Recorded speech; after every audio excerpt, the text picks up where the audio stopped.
I'm in Melbourne's eastern suburbs, and if I'm taking you to explore a shopping centre, you can be sure it's not your average shopping centre. Burwood Brickworks is a complex that's designed with sustainability as its focus. It still has lots of your usual shopping centre type things, but the cherry on top for me is perched quite literally on top. On the roof, surrounded by new apartment blocks, is an urban farm, cranking out produce in the heart of suburbia. Yeah, we've got a communal hub up here, which is just like members of the local community can literally come up, pick some salad greens for their dinner and walk back home. Like, it's awesome, it's amazing. I wish this was in every single community. Cerys works for Cultivating Community, the organisation tasked with running this farm, but she also works in community gardens all over Melbourne. The name Cultivating Community suggests that you're growing a lot more than just veggies here on the rooftop. Building community, it's amazing. So one of our big things is working with culturally and linguistically diverse people. We run our Hear Me, See Me, Employ Me program out of here, which is a beautiful partnership we've got with Victorian College for the Deaf, and it's a work experience program. Hear Me, See Me, Employ Me gives young people who are deaf and hard of hearing a chance to learn gardening skills during an internship while they're still at school, then apply for jobs as paid maintenance gardeners. Two of the program's recent graduates, Musti and Wisnu, are now employed to help keep the farm cranking out produce.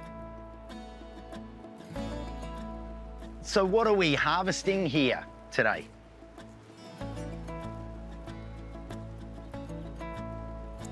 We're harvesting zucchini today, and how did he actually sign zucchini?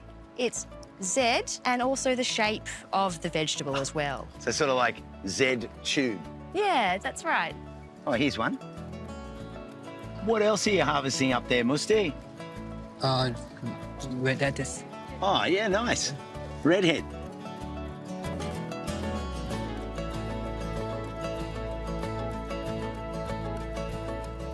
Wiz, how did you get involved with the program?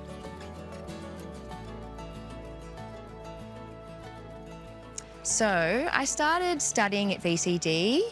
Like, we learnt a few things, like you normally do literacy and math, that sort of a thing. And then I did a specialty course on Thursdays.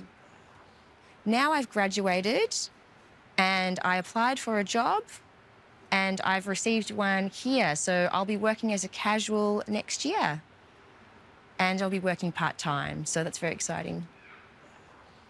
Generally speaking, it's hard for young people to find their first job. Is it harder for young people who are deaf, do you think?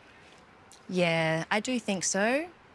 I think when a hearing person goes for a job, they can communicate quite easily, but when a deaf person applies for a job, they need to book an interpreter and they need to think of all of these additional barriers that they need to get through. So, yes. And it's given me a lot of experience about the workplace and taught me a lot of different skills involved with irrigation and setting up a garden, also looking after the soil, all sorts of things.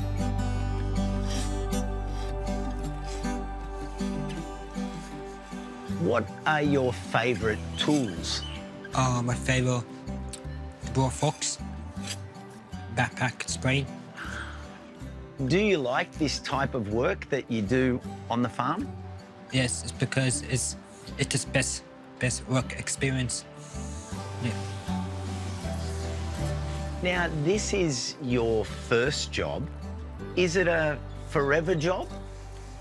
No, it was short time, and I want to be the barber.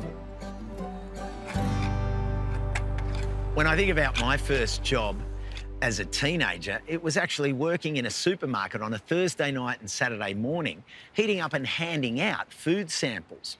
But it taught me a lot. I had to be right place, right time, work in a team environment, and it gave me the confidence and skills to communicate with all sorts of people.